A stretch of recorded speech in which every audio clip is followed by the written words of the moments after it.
So we're going to be relatively relaxed and informal this morning, but what we wanted to do was, and we're very grateful to the Edwards community for being willing to do this with us, we're just going to have a chat about maybe what life is like in Edwardstown, you know, what people do, what they work at, what the atmosphere is, the schools, the job, you know, just what's going on in Edwardstown. But to begin with, we might just very quickly, and there's quite a few of us, but we'll maybe hop and trot very quickly through who we are. And maybe I'll start with our visiting Notre Dame people. So you might say where you're from in the States, what you're studying at Notre Dame, and what your internship is here. We have 40 Notre Dame students at the moment who are interning in Ireland in various places. And just a quick one on what we're doing, like the solar panels or whatever. So okay. Christian. My name's Christian Femrite. I'm researching solar energy at UCC, and I'm from Denver, Colorado. And your major at Notre Dame? Electrical engineering. Yeah. I'm Danny Mearsman. I am a studio art major with photo concentration, and I live in Mishawaka, Indiana, and then I also am, or not also, but I'm interning at the O'Connell House as their program photographer. I'm Madison Walsh. I'm studying psychology, French and Spanish, and I'm from Southern California, and I'm working at the National Gallery. I'm Caroline Clunan. I'm studying political science and classics. I'm from Boston, Massachusetts, and I'm interning at the Department of Foreign Affairs. Yeah, no, keep going, yeah. My name is Ciarán Greene. I'm from Edwardstown, and I'm studying English and Geography at Notre University. Great. My name is Matthew Greene, and I'm in junior year at Carmel College, and I'm doing my future exams this week. Okay, very good. My name is Emma Greene. I'm also from Edwardstown. I did law in college, and now I'm interning in history in Dublin. I'm Samantha Burley. I study economics and Italian, and I'm from upstate New York, and I'm working at IBA. Okay, we're at the back there, lads. Me? Yeah, that's you. I'm Mary, and I'm married to someone from Edwardstown. I'm originally from there. Okay, I'm Thomas Walsh, I'm from the town. brilliant. I'm Noel, I'm from Thomas, and I'm living here a long time. I'm a former member from College Chicago. Oh, I'm Seamus Kelly, and I'm from the area here. But Seamus, you spent a lot of time in the States, didn't you? I did, yes. I was merchant marine for my life, so I was over the west coast and all around the States, but not inland, mostly the coast. Okay, cool. I'm Carmel Noone. I live married and live in Edwardstown, and I work here with the local development group for the last 20 years. Okay, brilliant. I'm Camilla Kelly. I'm supporting the group here, looking at opportunities for the development of the programmes here and targeting an international audience, and delighted to be here today. Thank you. And now I think we're back to Kelly. I'm Kelly here. I'm from Washington, D.C. I'm studying education and sociology, and I'm interning at Right to Read. I'm Sarah Gavin. I'm from South Bend, Indiana. I'm studying design and French, and I'm working at Poetry Ireland. I'm Mark Tchaikovsky. I'm from Irvine, California. I'm majoring in neuroscience and political science, and I'm doing research in science education at Trinity College. I'm Rory Whelan, and I'm looking after the Notre Dame folk while they're here. I'm their internship manager, and I'm from Dublin. Okay, we'll come back to the back there. I'm John Gerard, I'm from town, and I'm involved with the Historical Society here. I'm maintaining our website, Facebook pages. Excellent. Ciarán MacGonigal. I live in the town. I'm not originally from the town, and I bore you any day of the week about the Edwards. Patrick Quinn, from the town, retired from business. I doubt that's entirely true, but anyway. Sean Crossan, I'm from Longford originally, but we live here in Edwardstown the last 13 years. I'm an electrical wholesaler. Great, thanks, Sean.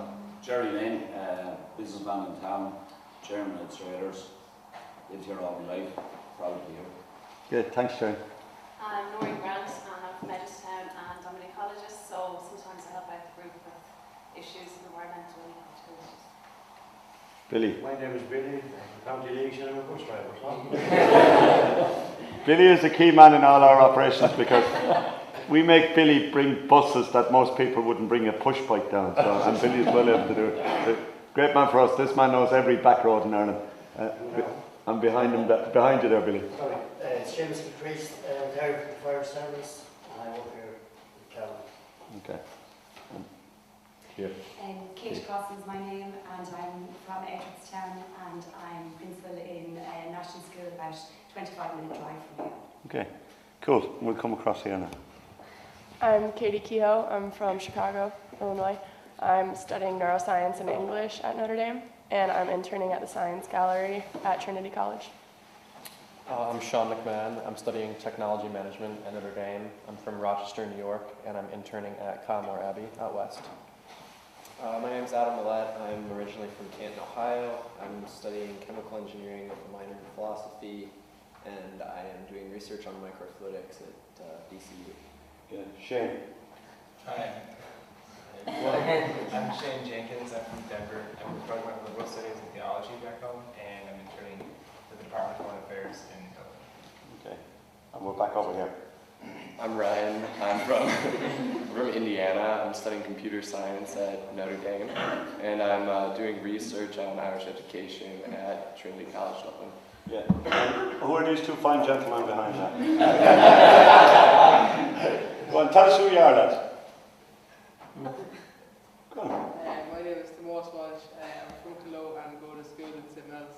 Great. Seamus Walsh and go to school in St. Teresa's. Excellent. Thank you, Thomas and Seamus. I'm Sarah Kelly. I'm from Santa Barbara, California originally. I study English and Gender Studies, and I'm interning at ACE Ireland, which is the Alliance for Catholic Education.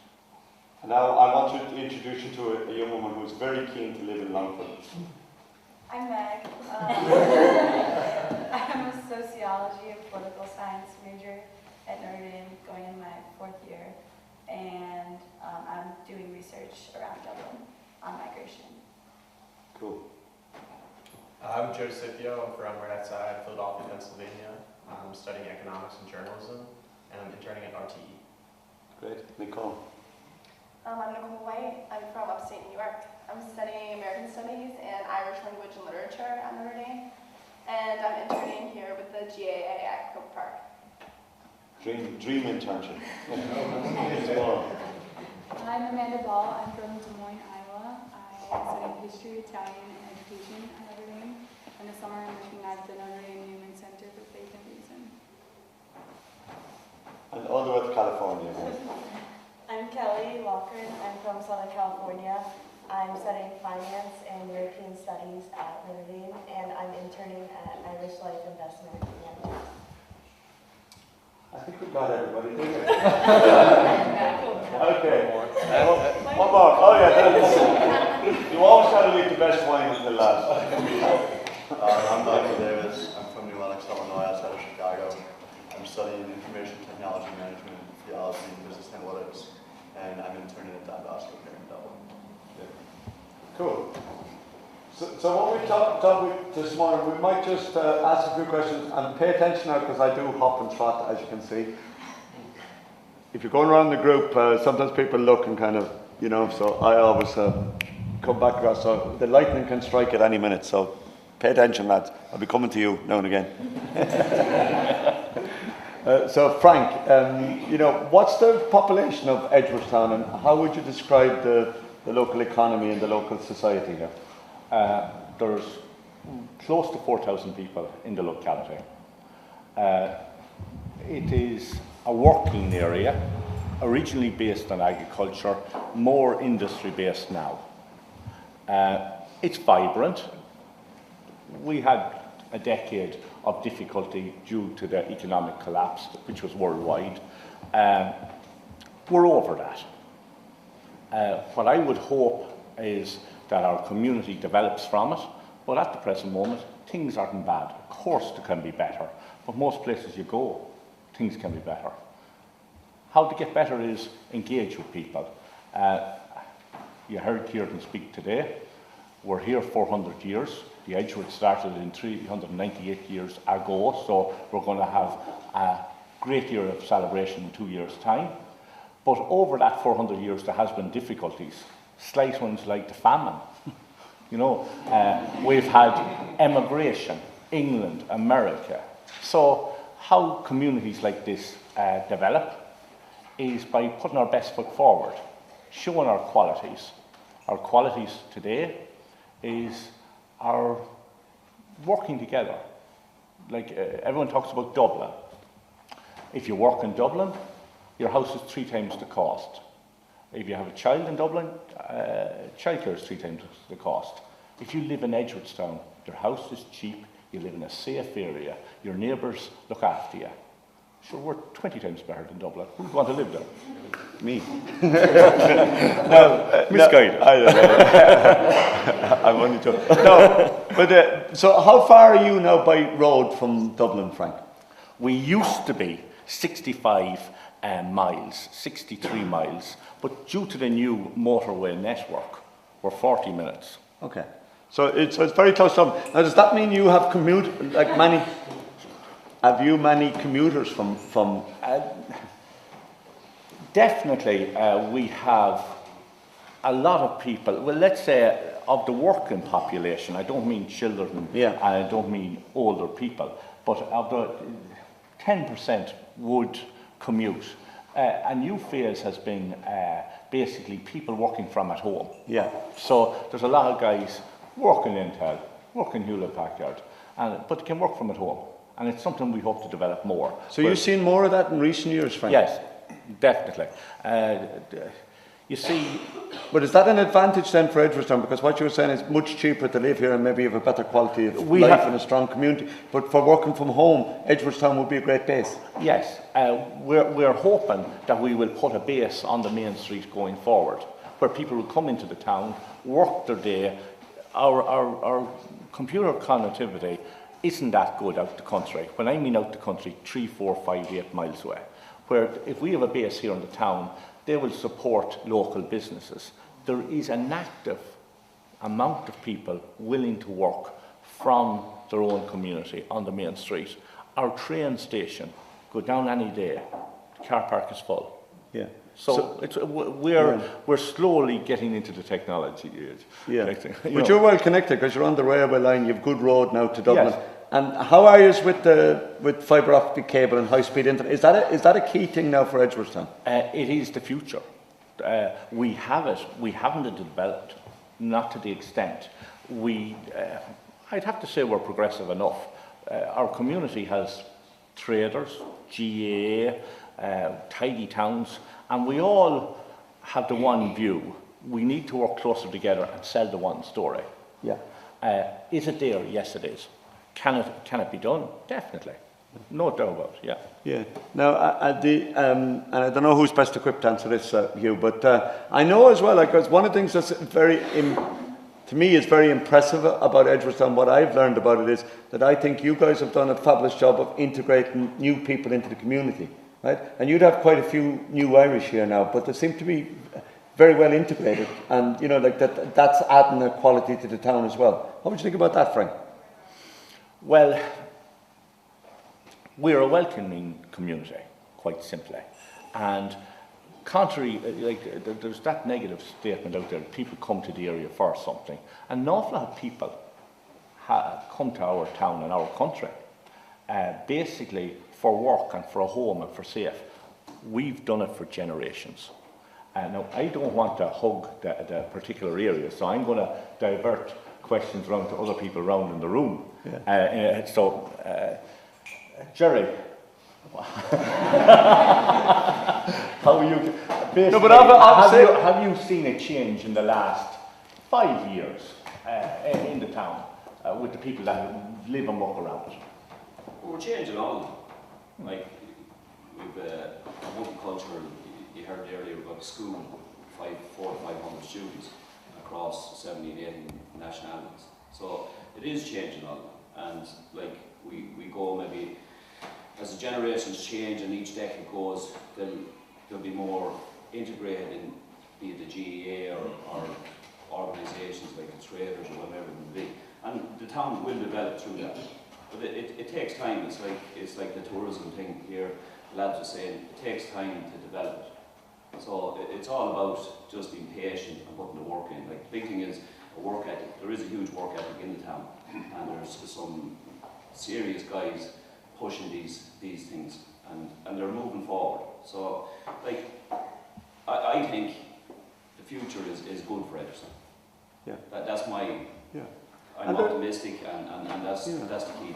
Yeah, because there will always be, you know, I mean, like, we have to call a spade a spade. Sometimes we call a spade when it's a shovel, but sometimes, you know, like there's going to be, like integrating new people, and maybe there's language difficulties and, you know, like all of that. But in the longer term, they're a resource for the town, really, you know, in terms of workforce and in terms of keeping the school open, in terms of keeping shops open. So how many, like of the population of Edgeworthstown, how many would you say are, you said there's 19 or 17 or 18 or 19 nationalities in school, so there's a lot of new Irish here.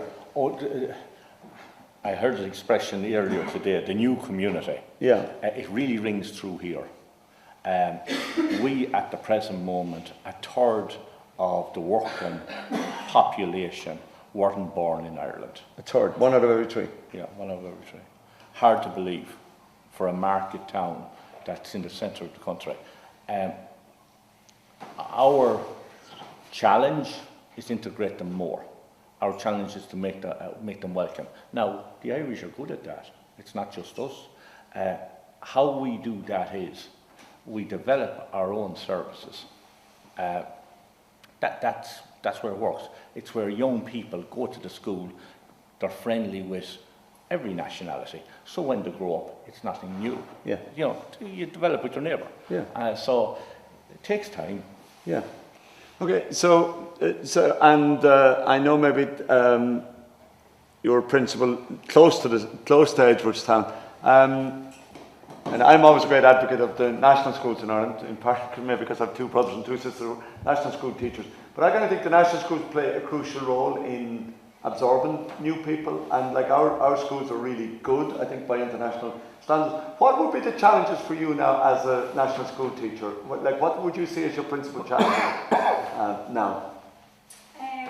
Well, Irish national schools are very inclusive and always have been. The majority of the national schools in this area will be Catholic national schools, but we would also be very inclusive of other religions that are in schools. So I suppose at the moment, I suppose the biggest challenge in schools will be differentiation, being able to differentiate for the different needs of all the different pupils and students that are coming along in the school. In the school here in Edgeworthstown, we're very lucky. There are staff of, I think, maybe up on 30 teachers in the school itself. They cater for all the mainstream national school children. But there's also an autistic unit as well. So they have 3 classrooms that cater for children with autistic needs. So there's, I think, 5 to 6 pupils in each of those classrooms. And those classrooms would have a class teacher and 2 assistant teachers also in each classroom. And then you'd have good progression rates here into like good secondary school, like the lads here in St. Mel's and whatever. Like you've good secondary schools as well in the area. The children from Edgeworthstown would be have 3 options really available to them. There are 2 secondary schools in Granard, 3 secondary schools in Longford, and Ballymahon is also another 15 minutes over the road, and there are 2 secondary schools in Ballymahon. So when the children reach the age of 12, 13, they progress into secondary school, and they spend between 5 and 6 years in the secondary school system before they do the state exams, which are beginning next Wednesday. I think this man here is looking forward to Wednesday. Maybe looking forward to getting started and finished. So, you know, there are plenty of opportunities. There's a bus system as well to transport the children to the various different secondary schools. So there are single-sex secondary schools in Longford. You have St. Mel's for just boys. You've got the College for the girls. There's also co-educational secondary schools in both Ballymahon and in Granard. Yeah, and I might bring in Clarice here now too, as well. No, because again, obviously, in the present day, everybody worldwide knows that you know, you need your education, and you need really 3rd level now increasingly as well. I mean, there's lots of other opportunities as well. But like in Ireland, there is a very large progression rate from secondary school into 3rd level. Like I believe in Chicago, like say, even the graduation rate from high school, somebody can correct me if I'm wrong about this, but it's only around 50%. A lot of people never finish secondary school. In Ireland, we have a fabulous, we're in the 90s. People sometimes say we do badly, but by international standards, we do a great job in secondary school in terms of getting most people through them. And obviously not finishing secondary school is a major predictor of difficulty. Ireland also feature very high in the PISA reports. The statistics will be very high for students in maths and English and science in Ireland. We could talk more about that, but yes, by and large, as I say, our national school and secondary school do a great job, but progression into third level is really important. And we now have, which is something as an Irish person that I would be very proud of, we have now the highest progression rates for young women into third level in the world, which is incredible, really. You know what I mean? If you think of who we are, whatever, we're world beaters in terms of introducing our women. Now, the only problem with that is that women are now outperforming our guys in college in areas that were traditionally male, like engineering, medical, all that, because our girls, now most of our classes in university, they're increasingly dominated by women, which is kind of, it's a great thing in some ways, but it means our boys have to pull up their socks, because guys, generally speaking, felt that it would just drop into their barrel. Nowadays, our women outperforming. The same is true in Notre Dame, but anyway, I won't get into that. But in terms of, in terms of going on to college and whatever, how would you feel, that went for you when you went up to Dublin, Clarice? And like they just, Charlotte, sorry, you're in Dublin. Yes, sorry. So Charlotte, just in terms of, no, but in terms of coming from Longford and then going into university, how was that transition for you, and how did all that go? Well, for me, it was never really a question if I wasn't going to go to college. I always knew I wanted to go. I went to DC for 3 years. I get to train up every Sunday evening, come back every Friday. All my friends did it, so it wasn't that difficult of a transition. You move from Edgerton, from Longford, with a massive group of friends to Dublin. You have the same circle, and then you come home every weekend. That's the way it worked for me. I think it was pretty similar for Charlotte. Yeah, it was exactly the same. Like, all my friends had the idea of going to college, like it wasn't a question, and so we just all went our way. Yeah, I think that, you see, because what you're talking about there would be a big difference, say, I think, with Notre Dame. Because Notre Dame, as you heard there, like, our students are recruited from all over the US, so the option isn't really there to pop on the train on the Friday and head back down to Edgeworthstown or whatever. So, and I'll come back to you in a minute. But I just want to make the point there, because America is a much bigger scale, and it makes it difficult. There's a thing in Notre Dame which is called ring by spring, which is, if you start a relationship in college, which could happen, and then suddenly there comes that dreadful moment when you say, oh my God, she's going to be doing med school in New Jersey, and I'm going to be doing law school in California. And are we going to kind of stay together? And then ring by spring is you have to decide then whether you're going to. We get a lot of engagements that happen in the last year because you have to decide. No, it puts a lot of pressure. Whereas here, no problem. If you have the boyfriend down in Edgeworthstown, you're probably glad not to have to be dealing with him for the week, and then you go down the weekend. It's great. So, like, the scale of Ireland's a very intimate little country. There's more people in Chicago hinterland than the whole of Ireland. But what I'm saying to you, the rhythm is different, because I think in college in Dublin now, like, people go out during the week and then they have another social life down at home. Whereas in Notre Dame, the socialising is at the weekend. Meg, what do you want to ask there? Oh, I was just going to ask if most people come back after college. Like, if you go to college and you know how you come back on weekends and stuff, like, is it kind of the general idea that once you're done, you come back and kind of like bring your skills back to your community, or is that more of like a later down the line thing after you? I think that really depends on what profession you're in. I know for me personally, I'd love to come back to Edgerton maybe in 10 years or so. But I think right now, a lot of people, I know my age, a lot of my friends who finished college, they want to see a bit more of the world before they consider coming back. So they're in Australia or in America for a year or two, and then eventually the idea is coming back home. But I haven't seen that just yet. So does that mean that Edgerton has a gap then between, like, you might be here until you're 18, then all of a sudden there's this huge drop off until you get to maybe 30 or so, and then you're back? Like, are you finding that you're struggling to, have an active youth culture, I suppose? Well, there is a gap, mainly because up to now, County Longford, where we're based, when people come back, they need to get a position. They need to fill into a spot in their life. They have to have a job. And up to now, there hasn't been a strong enough focus by the powers that be It is changing. It won't change without the people on the ground pushing it and making it happen. I'm not a believer in some guy above in Dublin makes a decision for the better of somebody down the country. I feel we're well able to make our own decisions down here and tell the boys in Dublin what we want. That's the way it has been. So there is people always coming back, because obviously they come to a particular age and they want to go back to where they come from. But when they come back, that's the difficulty. Have they got the position that they require? So it is a challenge. But Camilla. Oh yeah, Camilla, come on. I just thought it might be worth commenting at this stage on the structural framework underpinning the demographic profile in Ireland and in Longford, is that 27% of the population of Ireland are young people, which is the highest in Europe. And that's a very significant indicator. And the indigenous population of Ireland is 4,700,000 perhaps at this stage, coming up to 5 million. 27% of the population of Ireland are considered to be under the age of maybe 35.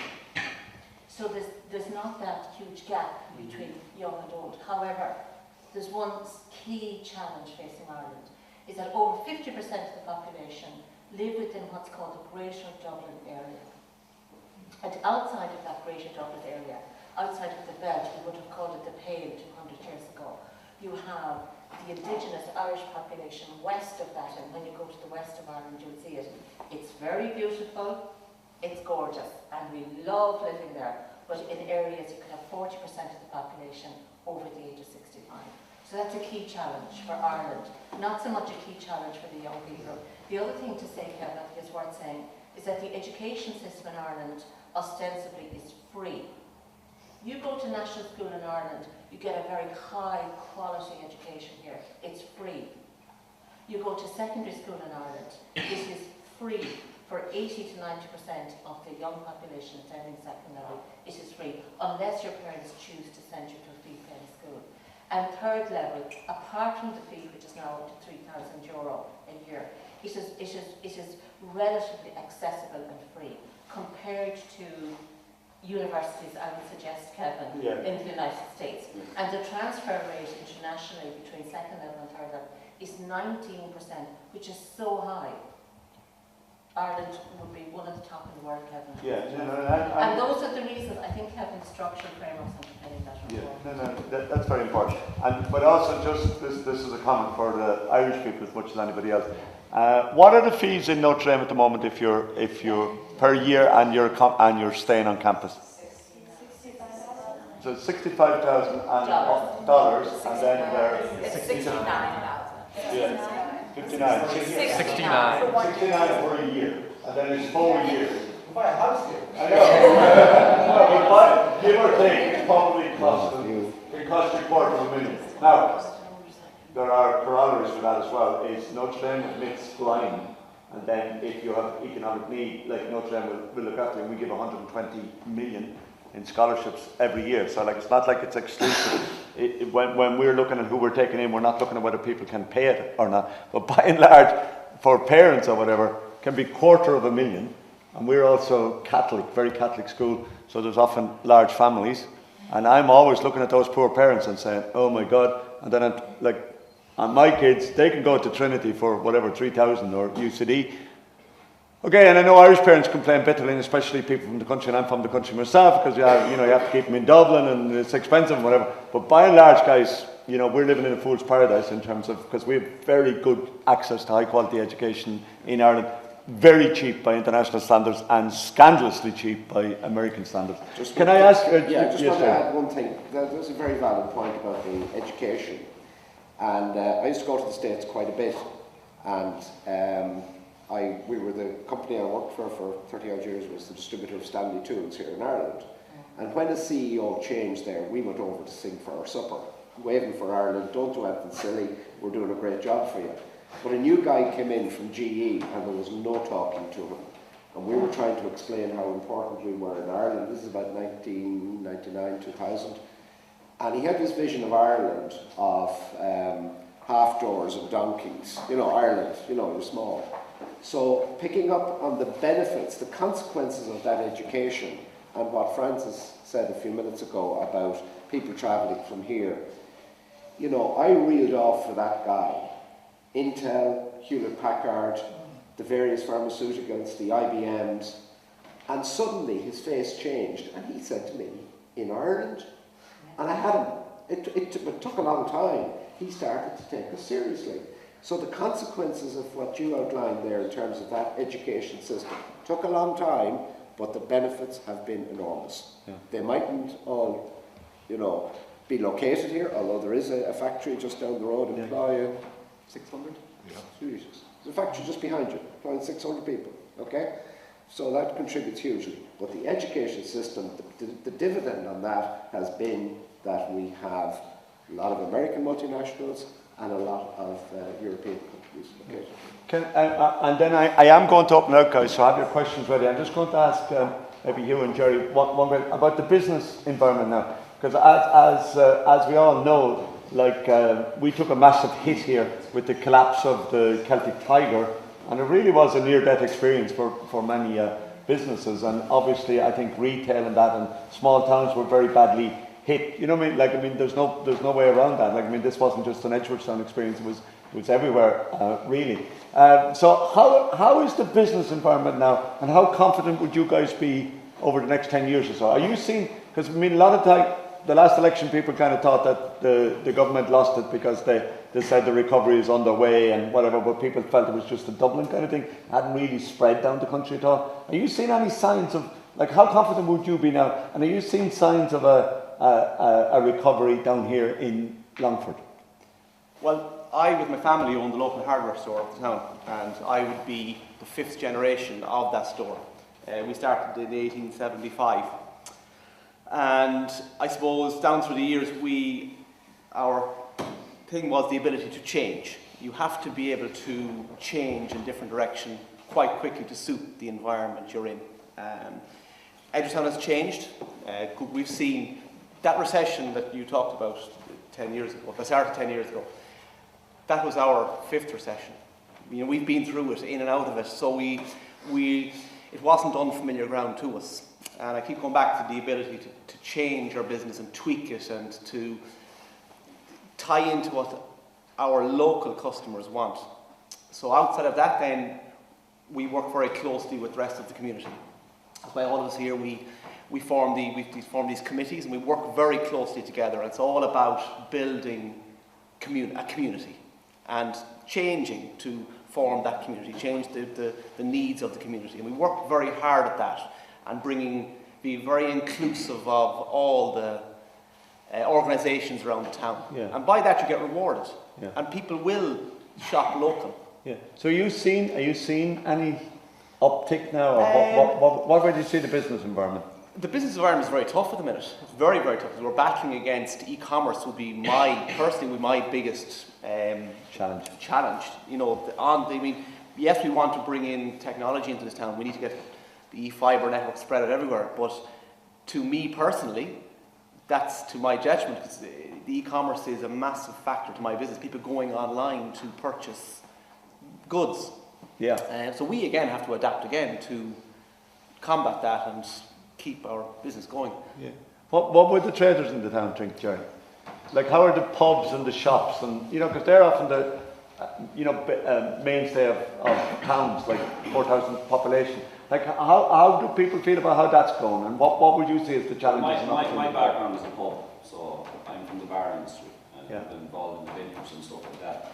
And over the last 10-15 years, the culture is changing in Ireland. It's no longer like what people think that all the Irish goes into bars and fall out with every night, sagging around. So that has changed completely.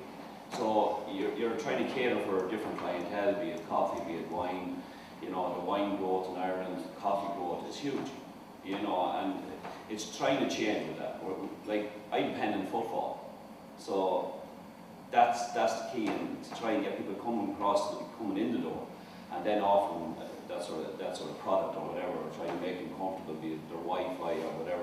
So it is changing. It's like what Hughie says. It's hard work, but like business is hard work. So you just keep hammering at it trying to look for new areas and whatever like that. Like small towns like Edgeworthstown, we haven't got huge footfall. Like the drive is to 45 minutes to Dublin. Like we have youngsters, like not youngsters, but like 18 to 25s that go for a night in Dublin.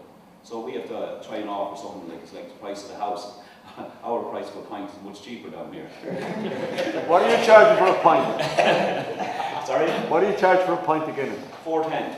And he gets the 10 cent magic. You'll soon be going $4.20, but anyway. You go home in the evening with 90 cents in your pocket. Yeah, no, I'm looking at my son there. What do you pay in Dicey's or whatever? Dicey's is its own enigma, but in a normal pub it's probably about $5.50. Give or take. Dicey's a little bit different now. Dicey's is €2. I know Dicey's as well. But if you ask for a Guinness, you're not getting a Guinness. I know, but it just means the more you drink in Edgeworthstown, the more you're saving, right? But would you know, like, say over the near term, over like 5 years or so, like, is it, you know, are you frightened by that, or are you kind of feeling this is going to get, that it's going to be improving? No, like I said before, like I'm always optimistic. Like you might have to change certain things, but you're looking to maybe change custom towards your wine or your coffee or whatever it may be. But like you need to offer things to be, you know. And the big thing is probably your footfall going past the door. Like you know, that's the key. So it's to try and encourage that. Okay, cool. Okay, guys, I'll open out. Who wants to ask questions here? And feel free to ask the other way as well. If there's anything you want to know about Notre Dame or the American side of things, we can kind of go with that. Anyone want to kick in? Yes, come on. Yeah, so from the time I've spent here in Edgeworthstown, what I've seen has been traditional, historical, and Irish. So there's also this massive conversation about corporations coming in and growing the town in terms of business. Is there a push and pull between preserving Irish culture and growing in a corporate sense? It's very hard to lose your identity. It's inbuilt into you. Of course we have to adapt. If we didn't, we wouldn't be here talking to you.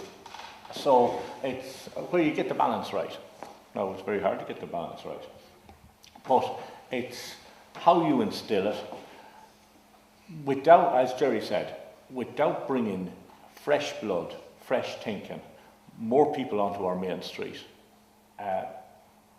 It's hard to see where we'll be in 100 years' time. How I personally think we sustain what we have.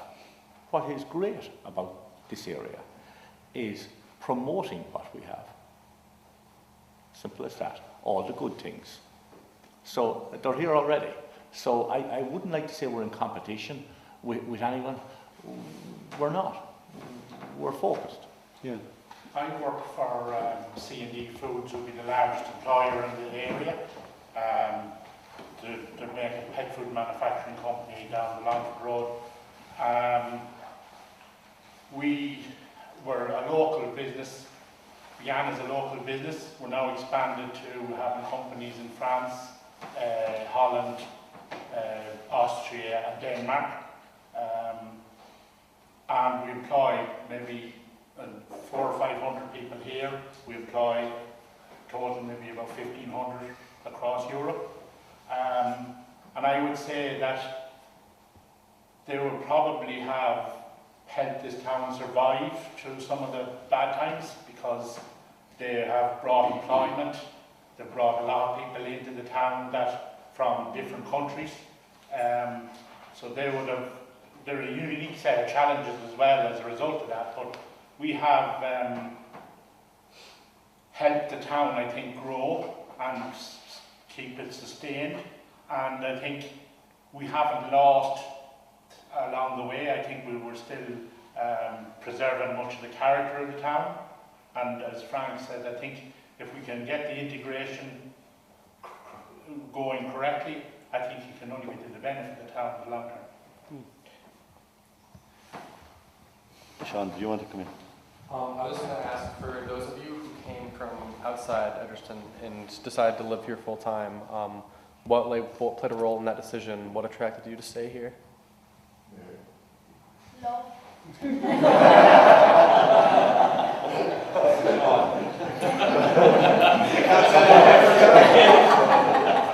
Mary, there was that TV series, wasn't there? No, but then there's a slash after me. Anyway, well, yes, come on, yeah. I'm not from Edgeworthstown. My husband nor myself are from Edgeworthstown. So we settled here about 30 years ago. Now we're not too far away, we're just from County-Roscommon. But one of the main things that brought us here was work. My husband was working here. And then I gave up my job in Roscommon to move to Edgeworthstown. So we stayed here. Very happy. Yeah. So do you feel exiled from Roscommon in Longford? Or if Longford are playing Roscommon, who are you shouting for? Roscommon. Yeah. Oh yeah. My question is, I know your university system is different here in that you kind of like go into college like knowing what you're going to study, and there's less room for like exploration of classes. Is it hard to decide what you're going to study?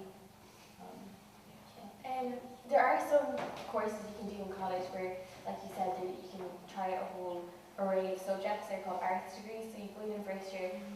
I think Charlotte, you do that in first year. You studied so many different subjects, and then when she moved to second year, she got whittled down what she wanted to study. But there are only a handful of courses. It is quite difficult when you're coming towards the end of secondary school to figure out what you want to do. I was 17 going into college, but I was actually lucky because I did know what I wanted to do. Some people don't know, but I think that's just the system. You do figure it out, and if you get into first year in college, you don't know what you want to do. There are, you can transfer courses where you don't have to pay extra fees, that kind of thing. I don't know if that answers your question. No, and if you don't mind, I might ask you a specific question as well. And you know, you don't need to be too specific about Edgeworthstown, but speaking as a country person, my wife used to be always fierce-eyed when she came. I'm from Wexford.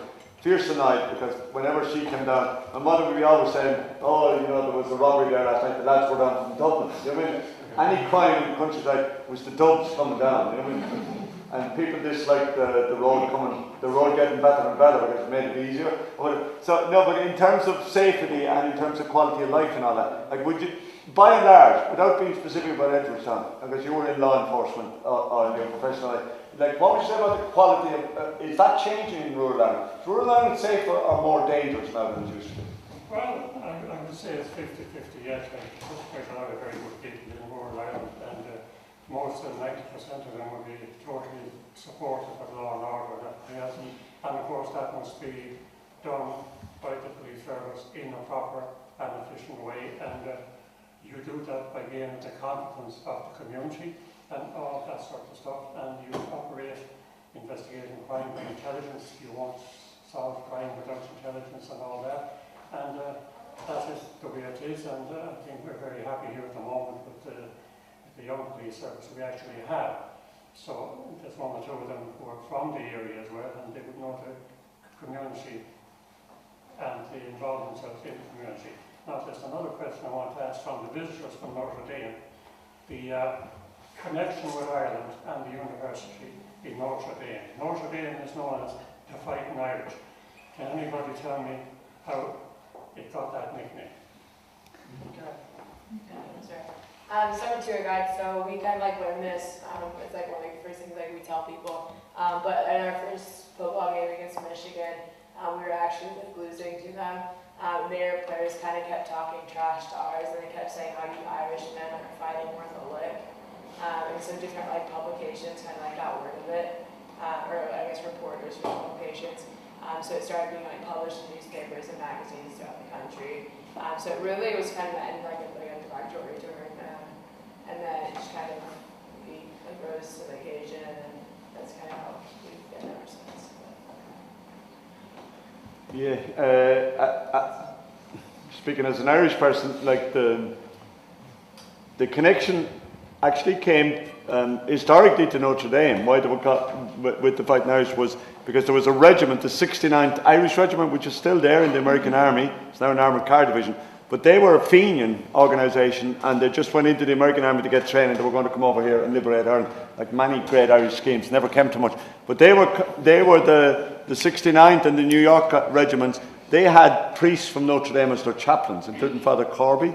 And the nickname, they were called the Fighting Irish, because they were sent in when the going was tough. started battles or whatever with very high casualty rate. They sent in the Irish because they thought the Irish were a bit wild or whatever. So the freaking Yankees were lying back, all the crowd from Boston or whatever. Well, let's send in this freaking mad Irish crowd, and then they would do all the hard fight. And they got the name the Fighting Irish from that. And I think the name Fighting Irish attached then to the Irish, Father Corby and whatever, he brought back the flag of the Fighting Irish. There's only 3 Fighting Irish flags in existence.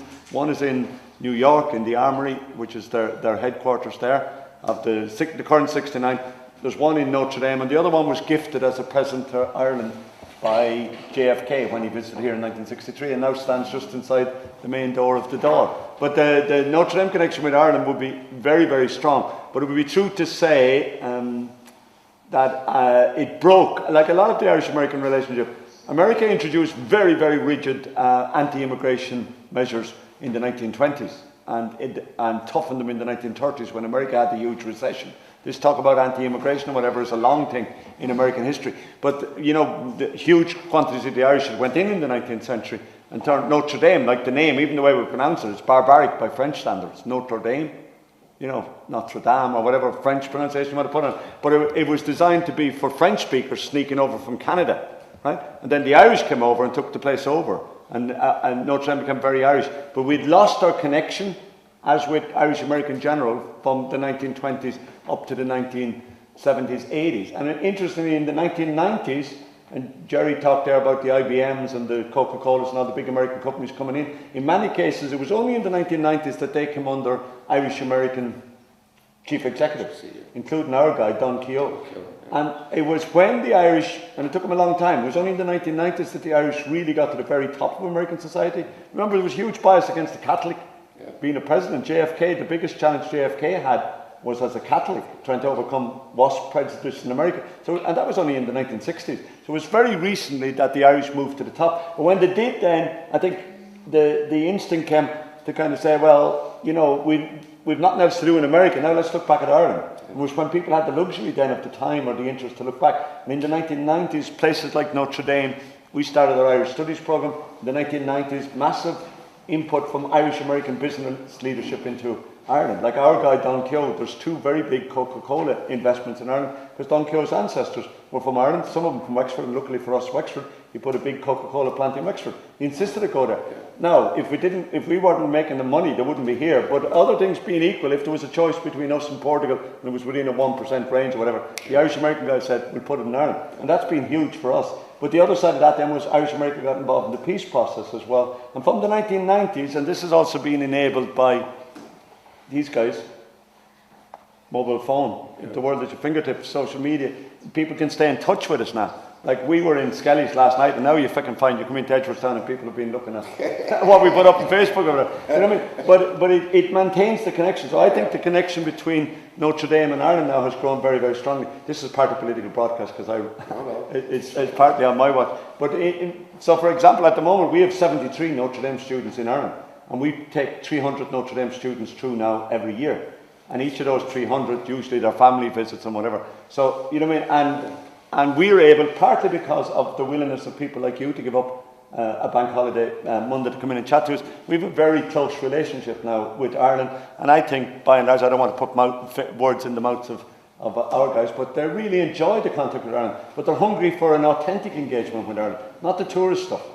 But the real thing. Yeah, so we were down in Fermoyle on Saturday with the national school kids, with a kind of a faction fight GAA game between them and us, which was kind of highly amusing. You know what I mean? But the real thing, real people, you know, and that's why we like Longford. Longford's real. It's not a tourist thing. People are not looking at you as if you just have dollar sign. It's authentic. It's real. And, you know, like even this kind of conversation now, it gives people a real sense of the country. So we'd be very hopeful that when our guys go back, if we've shown them a proper appreciation of everything we have going in Ireland, the business environment, the culture, the hurling, the rugby, you know, whatever we're doing, and they get a real sense of who we are as a people and what we're all about. But then they go back very well informed.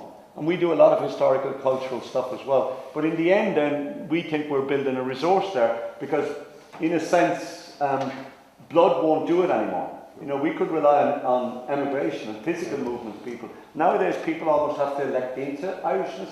And part of that then is around us making Irishness something that people, because many people here, not all Ben, maybe some Irish ancestry, but if we're welcoming and receptive to that, as we are to the new Irish movement, but also the Irish American, it's a huge resource for us, because again, close read about that, but these people will end up running America in 20 years' time, and we feel it's important. Plans abroad in the bill will be interesting. Yeah, well, you got it. Now what you're trying to say. Yeah. No, but strategically from our point of view, and I'm an Irish person with Irish children, and I'm very interested in the future of Ireland. Obviously, I work for the University of Notre Dame, but for me, it's an important resource for the country.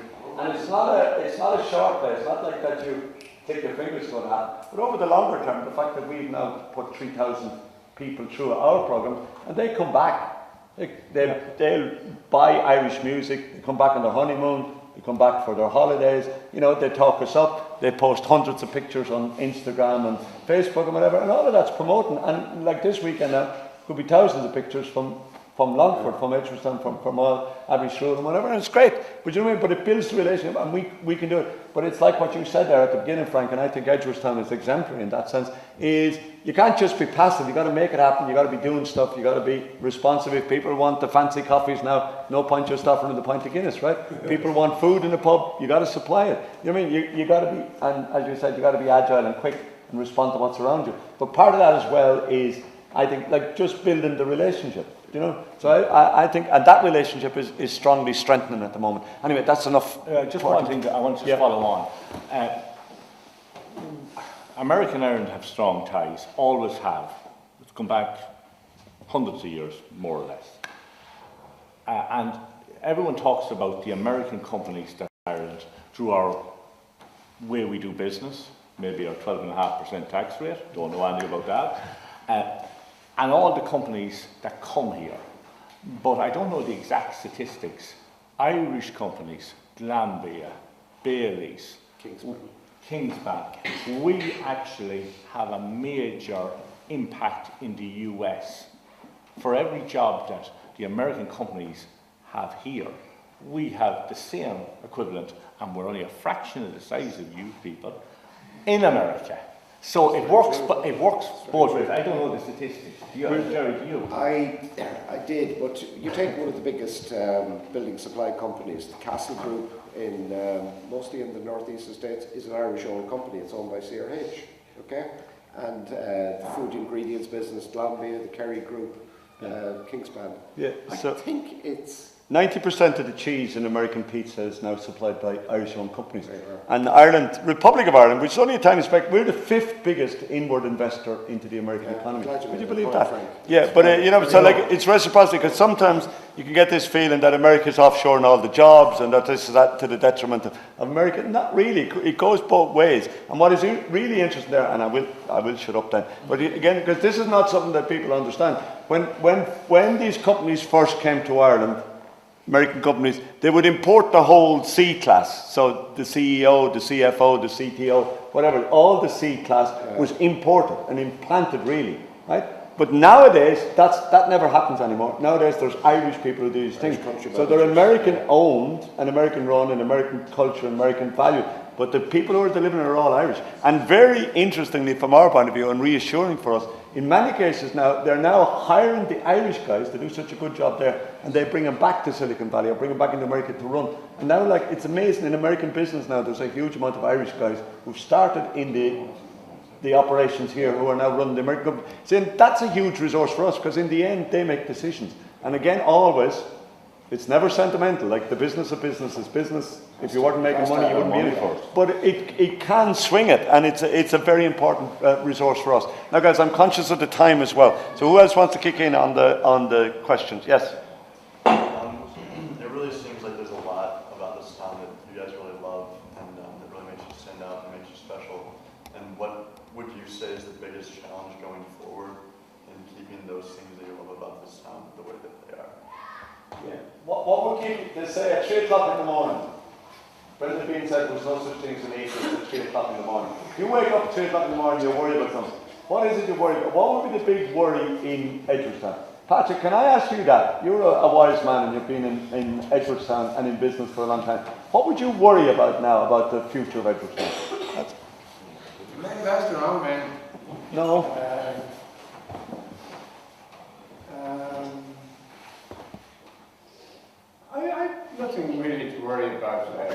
That's a great answer. As regards, he's retired.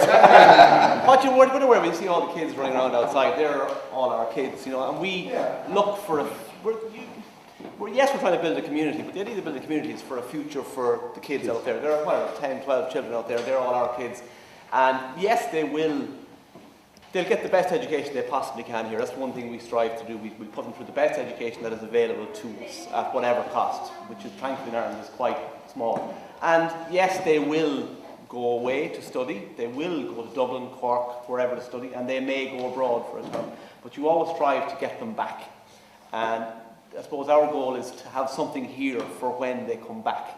And we, again, it all revolves around the community. Trying to build something. I can't do it on my own. I own a store up town. I'm limited to what I can do. But with everybody else here, and with bringing everyone together, we can create something. And as Frank says, we can go to Dublin and ask them for. The thing about it is you can't just look for money. If you show them the problem and show them that we have a solution, then they will get behind us, the powers that be in Dublin, and they'll support us. So that's what we're looking for, to build something here so that those kids out there will come back here, will get married here, will have some sort of an internet startup maybe, or God knows if they want to follow on the business that I'm at, but God love them if they do. But it's that kind of to move things forward for what's coming behind you.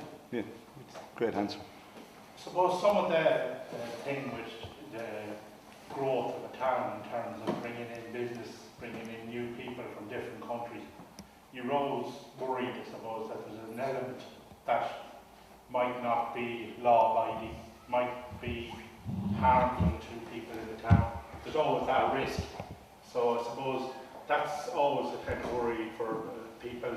Are they going to get involved with something that might not be beneficial to their kids, to the families, whatever. So I suppose that's a risk that you run. So I suppose, as Noel said, unless you try and build up a community that won't allow this, tolerate this kind of behaviour, that will try and stamp it out when it occurs.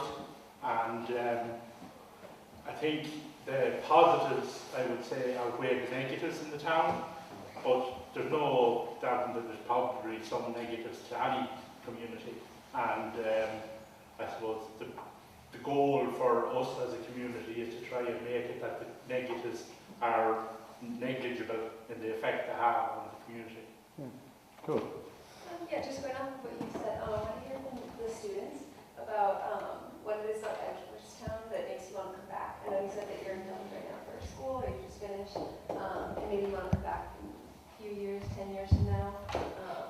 And I don't know if you guys feel the same way. I want to know what drew you back here instead of maybe another small town, maybe staying in Dublin or somewhere else. It's just like, it's home, I guess. It's so cheesy, isn't it? But, it's a great answer. Yeah. But, I want to be a teacher, I definitely know that. And I'd love to come back to Longford. And there's loads of schools around here, so hopefully I'll get a job. I don't know, it's just, like, I know everything that's here, like, I like it, it's home. That's really it. Yeah, I think expanding what Jared said, you know your neighbours. You went to school here, you made your communion here, you made your confirmation here. I eventually want to get married here, buy a house here, hopefully work here, send my kids to the same school I went to. Yeah, it is home. Cheesy as it sounds, it is. Great answer. Well, there's nothing cheesy about home. Sorry, just the other part of it as well is that having moved back from college in Dublin and settled here, you can offer your own children so much more than you can offer them in Dublin. Dublin, you're talking about a house that's on a very small plot of land with a tiny back garden. You don't know your neighbours, whereas here you've got the space, you've got the facilities for the children. So that's huge, huge job. One of the things I think, I'm speaking again as a country person now, but one of the things that I notice as a difference between, say, living in a small Irish community as opposed to in Dublin. If you're in Dublin, like, you better be really good at the GAA or whatever if you want to be on one of the good teams, or on the soccer team, or do anything else, or, you know, singing in the choir, whatever. Do you know what I mean? Like, in Dublin, you got to be really good to be. Whereas down the country, you know, even if you can't sing, you're probably in the choir. You know what I mean? And there's. Are you trying to say No, I don't. No, I'm not. I'm not saying that. What I'm saying is, if your children in the country get a shot at everything more easily than you do in the city, I think it's very inclusive. And you know, like I was looking out there, everybody's wearing the GA jerseys or the rugby or the athletics or whatever. You know what I mean? And it's easier to get involved, I think. And there's less commuting. If you're in Dublin and you're trying to do some fuck's sake, like you spend you can be a taxi service with kids for a long time. So I think it's more inclusive. Yeah, Sean. Well, if you just look there, we've got 10 kids, and for the last hour they've been outside. I'm worried about them in any way. You've seen them learn past every 10 seconds. It's safe here. Relatively, you will have small problems in small towns, the same as big towns and big towns, but every one of those kids is, as the guy's saying, there's soccer on a Monday evening, there's Gaelic on a Tuesday evening, hurling on a Wednesday evening, Carmel Noone is doing choir with them on a Thursday evening as well. You just don't see them because they're coming and going, so it's great for family life. But the same kids that are playing the soccer are playing the hurling and the rugby. Every team, there's under 8s, they start from under 6 up to senior teams, and it's fantastic for them. No, I think it is brilliant. Every child and every talent. I mean, every child is different. But like community games, there is a competition for every child. There's swimming, there's judo, there's chess, there's art, singing, dancing. There's fantastic music here as well. And the music, and like the traditional music scene in Edgestown is vibrant, and you can see 5, 6-year-olds learning the tin whistle now, and you're bringing that talent up and encouraging them at that level. It's carrying the tradition of Irish music. It's going to be very strong in future generations because the work that's being put into it by everybody. No, it's brilliant. But I was talking to one of the girls there, and she was complaining, you know, when she can't get her homework done until 8 o'clock because she has to go to the athletics club, and she has to go to the choir, and she has to go to, like, she's so busy that and she's in grade school. She's so busy like that she can't get to do her homework until kind of late at night, and then her parents are sending her to bed or whatever. You know, but it's a very active kind of life for kids, but also that sense of knowing your neighbours and knowing they're reasonably safe is a kind of a good thing. Okay, other questions from our guys, because I say I'm going to wrap in a few minutes. Who else wants to kick in? One final comment to make now, since we have the people from Chicago. The sports in your college, you have, I know in the States you've got football, that thing where you throw the balls, and then you've got baseball, you've got basketball, and you've got tennis. What is the big game for Notre Dame? Or do you cover all 4? Yeah, but I want to, this is good, Ms. Kelly can answer on this, but what I want to also say is, can you explain Title IX and the fact that women's sports are in a scholarship and how all that works, and the fact that women's sports are very well supported in Notre Dame as well? Yeah, so we have this thing called Title IX, where it pretty much states that any funding that goes towards men's varsity teams has to match the funding and opportunities for, at least with sports, for women's teams. So as many varsity sports that we have for guys, we have to have for girls. They don't have to be the same sport, but you have to have those same opportunities for women to play sports. Which I think makes Notre Dame a very sporting campus. You know, I mean, because there's a lot of scholarship. You can get a scholarship to be a leprechaun in Notre Dame, and cheerleading. But we have also very high level women's soccer and you know all that. But our key, you know, and not to be invidious, but what would we do, and maybe ask one of the guys, who's the sports guy here, Joe, what would you think it would be if you were to say the top 5 or 6 Notre Dame sports? I think football obviously is number 1, even though we haven't done great in the past couple of years.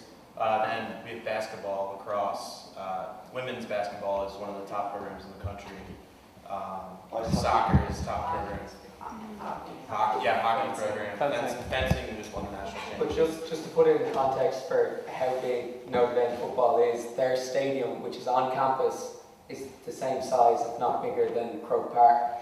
So that gets filled every week that they play, and it is packed, and those tickets are sold full. out since 1964. So if you can imagine week in, week out filling Croke Park, that's just for Notre Dame football. And there's tens and 20s and hundreds of campuses that are the exact same across America. But for Notre Dame people, I don't want to be disrespectful to any of the many great sports at Notre Dame, but suppose Notre Dame would always pride itself on, it has won historically. They're like Wexford, they used to be good. And we will be good again, might just say next Saturday. Anyway, no, but Notre Dame has won 11, I think, national championships. So we've won more national championships than any other school. So, you know, the alumni and everybody, they're freaking obsessed with the American football and us being good in that. But when was the last time we won the championship? 1988, was it? Yeah, so you know, we're always kind of expecting to be competitive. But one of the things that we are also would pride ourselves on is that although we have a load of student athletes, we graduate them all and we give them a proper education.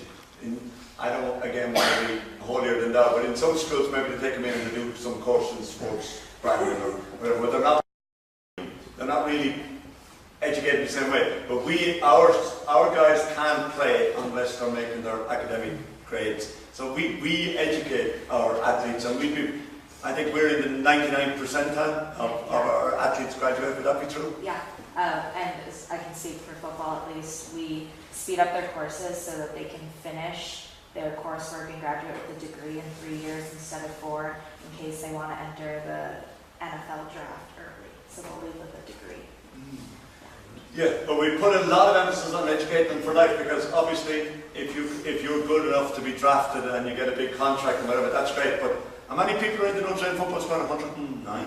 About 113. 113. So not all of them are going to the majors, and we have a duty of care towards all our guys and indeed girls, because as we said, our basketball team is really good. At the moment, we got a great guy from Dundalk who's on a soccer scholarship, John Gallagher, who's a winger on the Notre Dame soccer team, and the college football in America now is really good. This guy's going to be something great for us. I think he'll be an Irish international in the future. He's doing great there. So and in the past also, we recruited a lot of Irish students to go to Notre Dame, often on sports scholarship. So we have tennis players, we have some people in athletics, those kind of things, who have come through Notre Dame as well. And I think for the parents to bear in mind, and for these young lads over here, and whatever to bear in mind too, is there are 2 scholarships, fully funded scholarships, for Irish students to go to Notre Dame.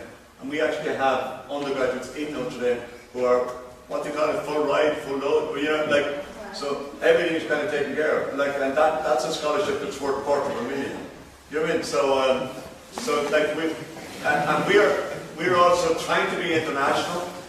Probably one of our weaknesses in terms of America's obsessed with rankings, and we would rank very high. But one of the things that drags us down a little bit is we don't have enough international students. So Notre Dame now has a big push on recruiting international students, and they're very keen to get Irish students as well. So that's the plus here. There's very good scholarships now for Irish as well. No, you'll be very well with scholarships. Okay, sorry, I'm going to love hate here. Is there a lot of African American students in Notre Dame? Who would want to answer that? One other thing about Notre Dame would be we are very Catholic, more Catholic than the Pope in some respects. So, and unapologetically so, and very confidently so, and in a very nice kind of way. So, in my opinion, we're not a traditional, we're liberal Catholic, and and very tolerant, and all of those kind of good things. But there is an expectation there that we keep our Catholic recruitment above 85%. And that's a big chill factor for African Americans, because many of those people are from the more evangelical Protestant religious tradition. So our growth area is more Hispanic American, because they tend to be Catholic. Do you know what I mean? But so we wouldn't be huge, one would have to say, on African American presence. Sean, what would you say? Additionally, there is like a certain, I don't know what it is, but there's a certain set percentage for legacy students as well. Because Notre Dame wants to take in students. Explain a legacy student. So a legacy student is a student who has family who's gone to the university in the past. So I think there's like a large percentage of the university that, what is it? 25. So 25%. They also like have a bar to meet there for students that have like a family history at Notre Dame, things like that. And we are also, again, this all sounds slightly obnoxious, but anyway, we only admit 1 out of every 18 or 19 people that apply to us. So it's super competitive to get in. So, you know, these are already people who have won a golden ticket in that Willy Wonka chocolate factory. You know, in a way, so these are the brightest and the best that America has got. Okay, we probably, I think one last one. The folks here are looking at developing a very exciting program. We wonder would people be interested in coming and doing an internship here? Just throwing it out. As internship manager, I can say that yes, we're like incredibly interested. Like Sean is in Carmel Noone, Galway, which is, you know, seems isolated, but he's here now. We have Christian. Where's Christian? Christian is in UCC in Cork, and though we're based in Dublin, our home is in Dublin. We're constantly looking to expand. We're constantly looking to get people into places outside of Dublin, because Ireland is not just Dublin, and internships don't just belong in Dublin. And to make for their sake and for the sake of us, we can't just isolate them to one place. We can't say this is Ireland. Yeah, but again, given, you see, because Notre Dame is all about relationship, and we come down here through our connection with Jerry, who we make do things for us as well, and he's always very willing to do it. But, you know, we're all about relationship, and we've only found not only a very warm welcome and support in Edgeworth. So if you needed or wanted an intern next summer for 8 weeks or so, we'd be very happy to supply you one. You just tell us what you need. We'll talk offline about that. Yeah. No, you know, the short answer is yes. The longer answer is we need to have a little chat just about how we structure, but yeah. Okay, one last one. This is the last question, Nicole. I don't know if you're asking me, I think, were you asking what people might be interested in as well? Yes, absolutely. Just something that I think is like a big emphasis on us is that a lot of careers in the future, like we're going to need jobs that are creative and like can't be replaced by technology and things like that. I think areas like this, like there are tons of opportunity to be involved in like community programs or help run a startup, a new thing with school kids, or work with clubs in the town and the community and that kind of thing. I think there's a strong interest among Notre Dame students in general, like with the, I'd say generally like well-rounded and people who are interested in a lot of things and participating with people. So I think that this is like a strong area for a program like that. Would the group of maybe looking at community arts programs involving young people in community arts? See, now that would be right down our line of business. And we sometimes have difficulties in Ireland, you know, understandably because of child protection and other kind of things. You know, so and some of what we need there is a host organisation which is willing to do the legwork in relation to that. So, you know, we'd be absolutely on board with anything like that, and we'd be delighted to do it. And everyone's saying, like, guys, you've all, I'm going to put words in your mouth again, but you know what I mean? But like, you know, if you had the opportunity, if we had that opportunity, do you think people would apply for it from Notre Dame? Absolutely.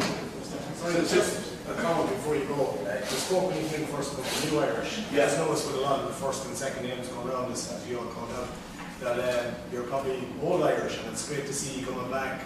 And even people that aren't old Irish, it's fantastic to have you coming to Manchester. Hopefully, some of you will become new Irish again. So it's a circle that repeats itself. We went away, we're coming back now, and it's fantastic. Make us looking for an Irish husband.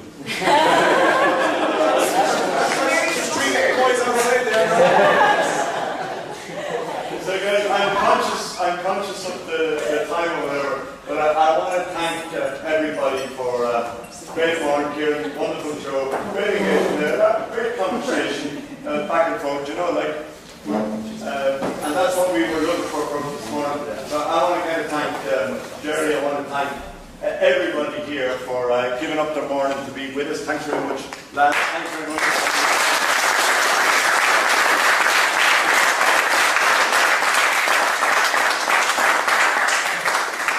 Just one thing, we want you to spread your enjoyment when you're back with your friends. You're very welcome. This is turning into an annual event, so we hope to see Kevin, Jerry, back again with more students. Sell the story for us. I also want to mention, I'm thankful for the local support, people that took out time on a bank holiday to come here today. Carmel as well, the staff that do so much on the quiet for us. So enjoy the day and don't go home and tell Mammy and Daddy. Ireland is a great place. Come over and visit us, okay? Especially Longford. Yeah.